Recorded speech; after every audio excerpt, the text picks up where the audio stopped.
Makasih Dik Niken. Pudang kuning sing nembang kebayake ya kuning. Wah. Kuning saka Mengkuwerdi lumakuwa kanthi wening. Aja sok menga-mengu ning fokus. Nah. Ngono ha. Dik Niken statuse bubar jalan-jalan kembali tak delok. Jane ning Bali aku titip aku. Titip asbak sing bentuk anu lho. Nyeni niku lho Mas. Napa? Nyeni. Nyeni. Betul. Tempat buang air seni. Mbak Ikar, yuk jumeneng. Spote sing anyar ki lho. Mangga yo, Mbak Ikar jumeneng, yuk.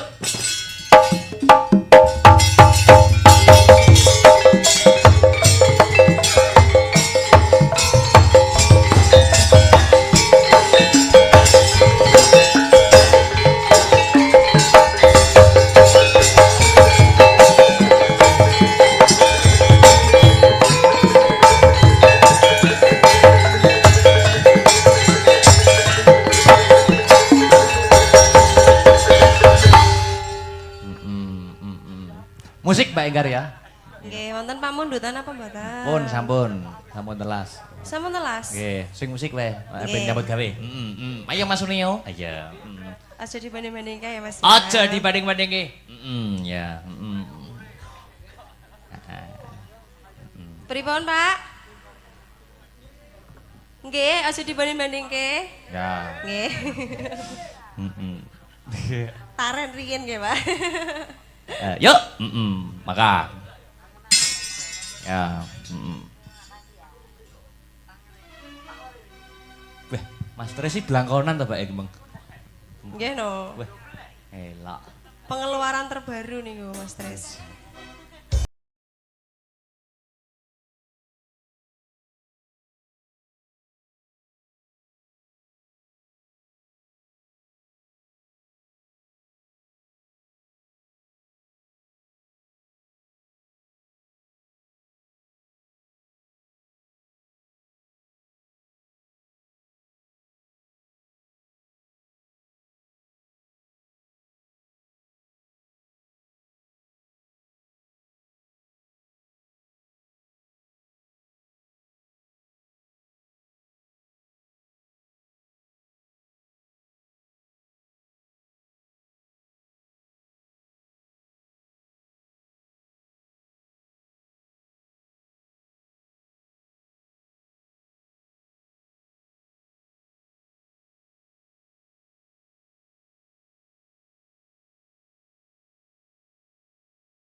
Solo.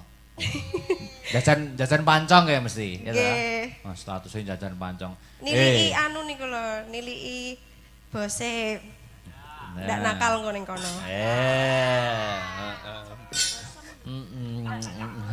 Sampean diajak Mas Arya tuku pancong ning ndi, Mbak? Sopo to? Ora aku ora ning Solo kok. Lha kene ning Solo tuku pancong statusnya. Ora. Oke, pancongnya ning ngarep kapalan to tukune. Sing enak ki ora kono panconge. Nek sing luwih enak. Sing luwih enak nek aku karo Arya ki biasane nek tuku pancong. Nggih. Kuwi ning Guri RRI.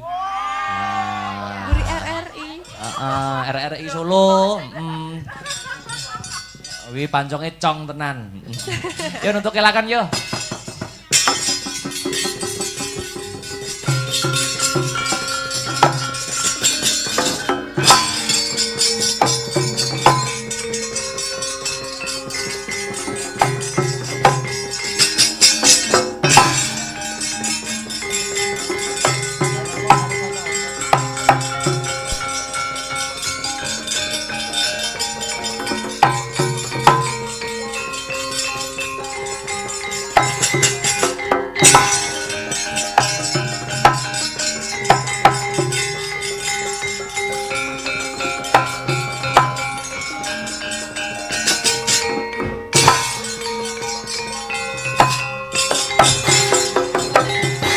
Gonceng langit kelap-kelap katon lirik kencang risang maweh gandrung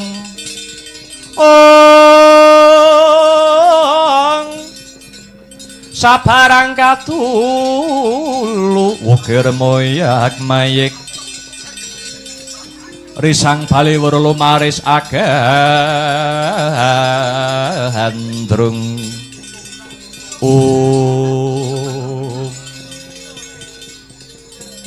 Gatotkaca kang prapta nuninggih Paman Janaka.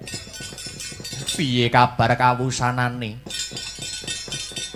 Kowe ndak utus dinuta marang ing pertapan Cemara Gading saperlu ngebun-ngebun isuk Andhajawah. Sore ngelamar sekaring pertapan Dewi Jayeng Resmi putrane Begawan Jayeng Sabda kang tansah gumana musik ana ing telenging atining Panangah Pandhadanjaya. Kepiye kabar kausanane kulup? Ngaturi wuninga. Paman Janaka iya piye cah bagus. Kula sampun sowan wonten ing pertapan Cemara Gading. Kepara ingkang badhe ngayonaken Endang Jayeng Resmi mboten ngemungaken kula. Lah banjur sapa wae Kang Rayantasena anglamaraken dhateng kagem putra paduka inggih menika Bambang Wisanggeni. Bapa Pandhita Durna anglamaraken kagem putra Nalendra ing Ngastina. Nuwun inggih Raden Anom Lesmana Mandra Kumara lawan Kakang ing Trajutresna Kakang Bomanara Kasura nuwun inggih Kakang Stija inggih badhe ngayonaken Endang Jayeng Resmi. Pungkasaning rembug Endang Jayeng Resmi ngadani Giri Sayembara wonten syarat kang sarta sarananipun mbok menawi badhe anggarwa Endang Jayeng Resmi. Gatotkaca kula wonten dawuh Paman. Mara diagi syarat saranane duduhna marang pamanmu Janaka enggal tak upadine. Paman, kaya piye cah bagus? Inggih enjing inggih sonten. Paman Janaka kasembadan ingkang jinangka badhe njatukrama Dewi Jayeng Resmi sekaring pertapan Cemara Gading menawi saged mujuti inggih menika wujudipun cupu manik gambar bumi.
minggar-ming goreng ukara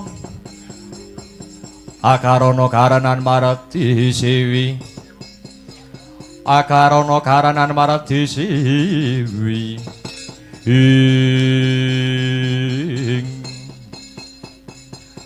punika Kakang Banowati ingkang kepareng marak wonten ing ngarasanipun Dananjaya. Iya Janaka. Wonten wigatos menapa? Kosek to, kowe kok ana ing tengahing dalan kene. Apa wigatine kowe arep menyang ngendi, Dimas? Kakang Mbok. Kula badhe nyuwun pangestu dhateng jengandika Kakang Mbok. Lho, kok njaluk pangestu menang Banowati? Mboten gantalan dangu malih kula badhe kirim ulem teng jenengan. Lho.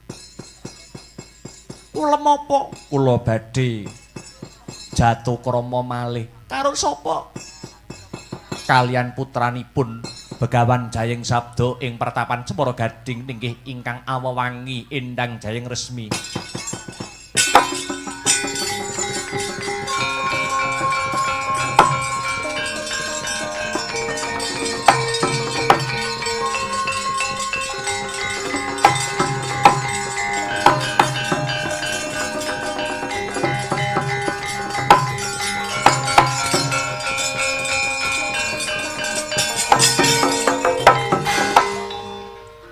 Kepara tekaku ngadhep nganing Dimas Janaka aku mung njaluk senjata pitulungan marang jeneng sira Yayi. Babakan menapa Kakang Mbok? Dimas, aku tinangisan kelawan putraku Lesmana Mandrakumara njaluk rabi.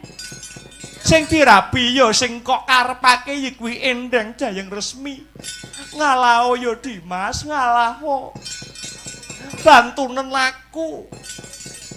Rabekna Lesmana Mandrakumara kelawan si Endang Jayeng Resmi. Bojomu ki wis akeh, bojomu ki wis pirang-pirang kowe ora usah dadak arep rabi meneh. Kowe njaluk apa tak turuti. Apa ora eling lakon jaman kepungkur bondoku sing paling larang mbok rebut. Bondoku sing paling larang ning donya ki sing ngrenggut kowe. Sing ngepek kowe ning cagak kebak tulisan warna abang tondo isih perawan. Tulungana ya Dimas, mbok menawa kowe bisa nyembadani pamotake Lesmana Mandrakumara apa wae sing mbok jaluk bakal tak pinangkani Dimas. Lesmana Mandrakumara ingkang rabinipun kelawan Endang Jayeng Resmi kula ingkang tanggung jawab. Matur nuwun Dimas.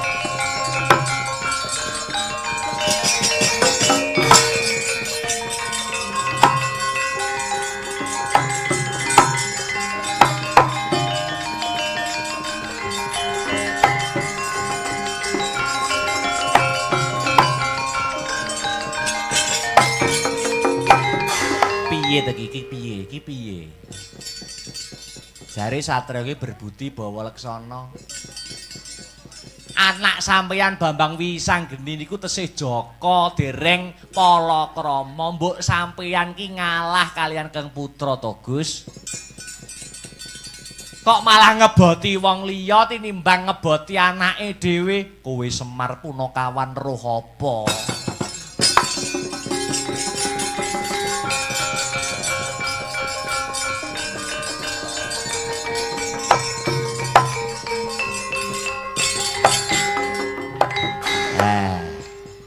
Sing penting Semar Badranaya wis ngandani, sing penting aku wis nuturi. Ewadene tetep ngeyel, tetep merangkel. Ing tembe mburine yen ana apa-apa Semar ora tanggung jawab. Tak balik ning Karang Kademel tak mulih. Aku ki meng macak sewengi nggur metu iki tok. Tanggung dhewe perkarane.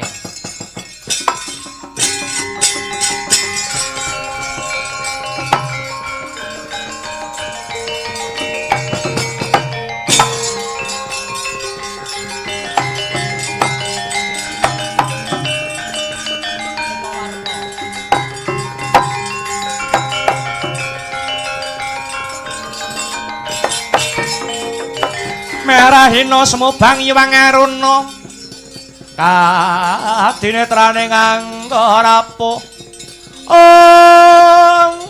sabdaning kukila ringgane goro saketer ginitunganing kunglir wuwu sing pinipanca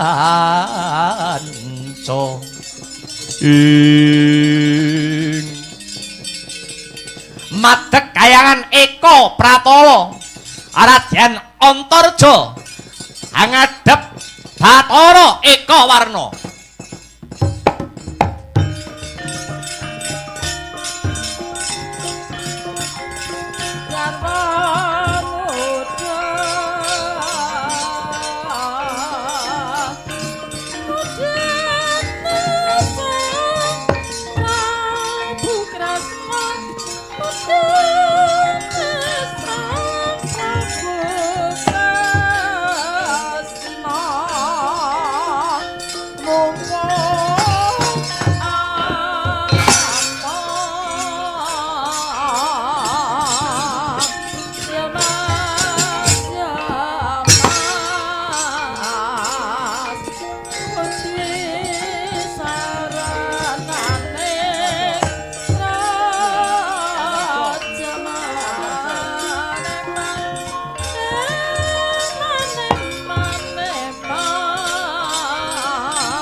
Yata larata saking Gudha Sakura kula yen atane mutusa sang sri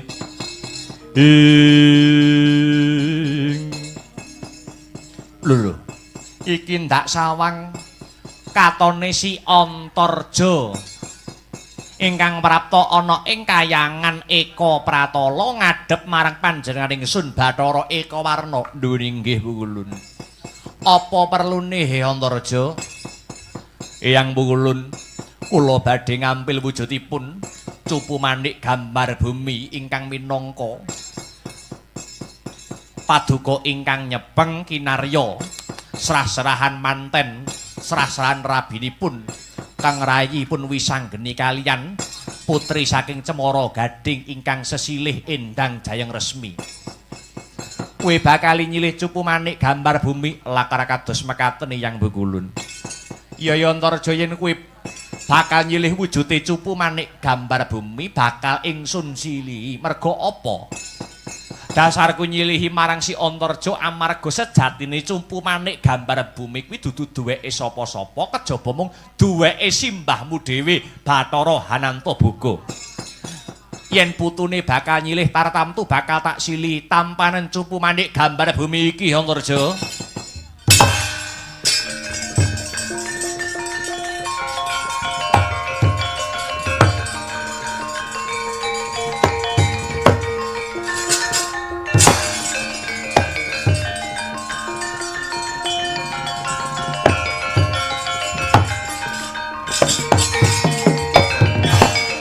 Aturaken sembah nuwun Eyang Pukulun sampun minangkani pamutahipun keng rayi Bambang Wisanggeni. Iya padha-padha Antarja. Kalilan kula nyuwun pamit tambahing pangestu badhe ngombyongi temantenipun pun Bambang Wisanggeni kalian Endang Jayeng Resmi. Iya muga-muga kasembatan kang jinangka ya Antarja nggih ngestaken dawuh Eyang Pukulun.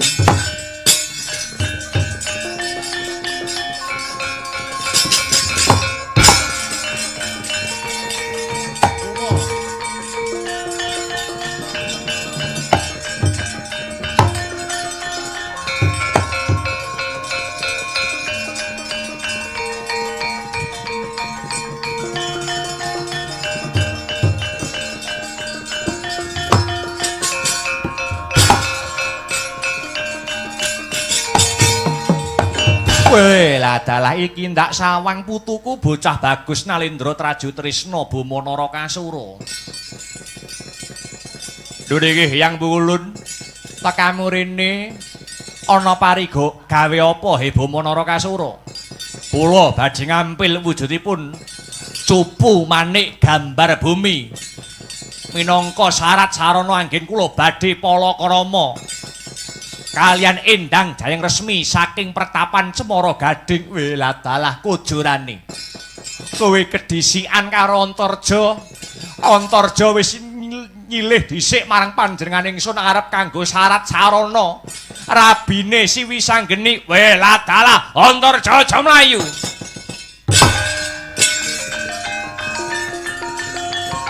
Antarja, parat kowe.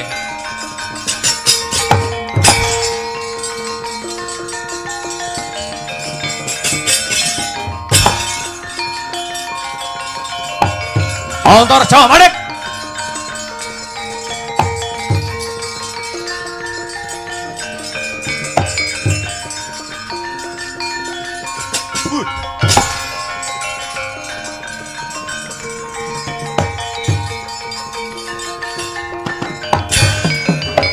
Aretane satriya linuwe kang maradi mring kautaman.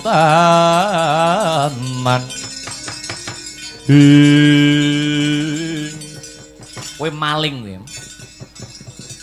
Kowe maling. Karepmu piye Kakang Buma Narakasura? Balekke wujude cupu manik gambar bumi tak jaluk. Sing dadi manten Endang lawan Endang Jayeng Resmi kudu panjenengan ingsun. Aku mbok arani maling kowe aja murang tata.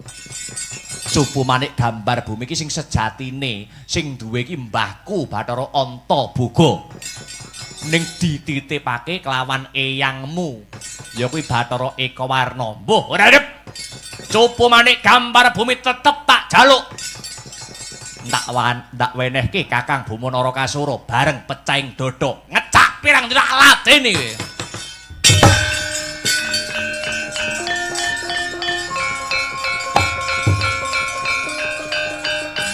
kowe.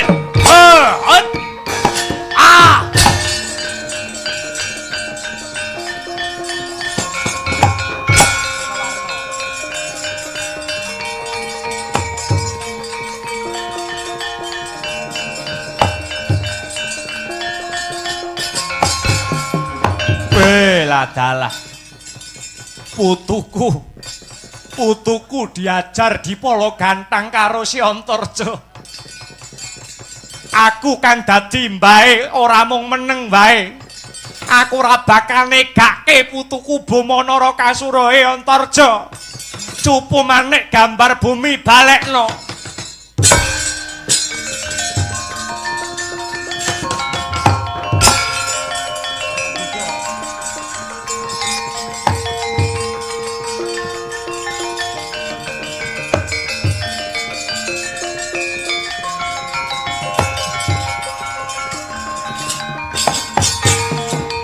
Weladalah layak wiwit sore mripatku kaya dipulut. Putuku Antarja arep rabi diganggu Buma Narakasura. Lah kok mbae kae Ekawarna melu-melu kamangka sejatine cupu manik gambar bumi iki sing duwe panjenengan ingsun Bathara Antaboga. Nom musuhe nom, tuwa musuhe tuwa. He, Ekawarna aja ngaru-ngaru wus. Tuwa musuhe tuwa adepana Bathara Antaboga. He, Ekawarna.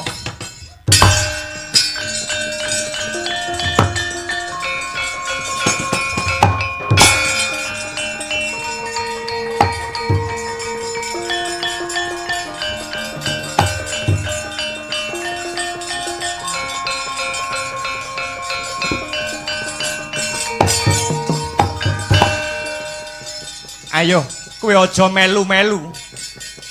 Kareben si Wisanggeni sing rabi, ora usah mbok jaluk cupu manik gambar bumi iki duweke Bathara Antaboga.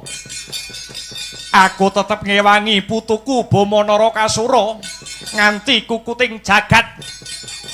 Antarja bakal tak pateni. Putune musuh putu mbae musuh padha mbae.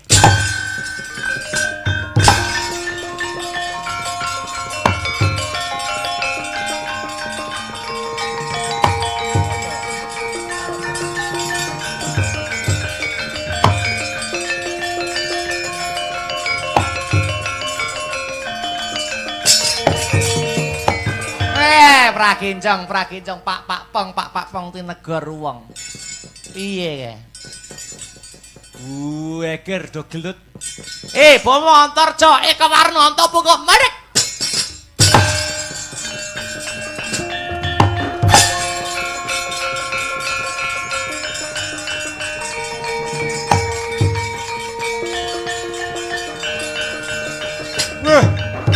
Hei, Madeg.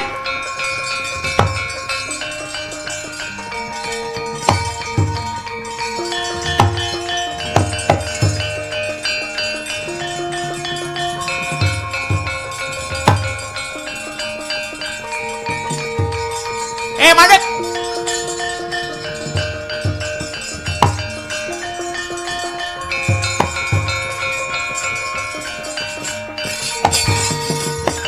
Aja padha tukaran. Wis kinodrating jagat pinurba ing dewa yen si Jayeng resmi kuwi dadi jodhone si Wisanggeni. Kowe barang Eka Warna karo Bama Narakasura aja mencak-mencak. Arep njaluk baline cupumane gambar bumi. Saiki tak tekoni karo kowe Eka Warna karo Bama. Wonten dawuh pukulun, wonten dawuh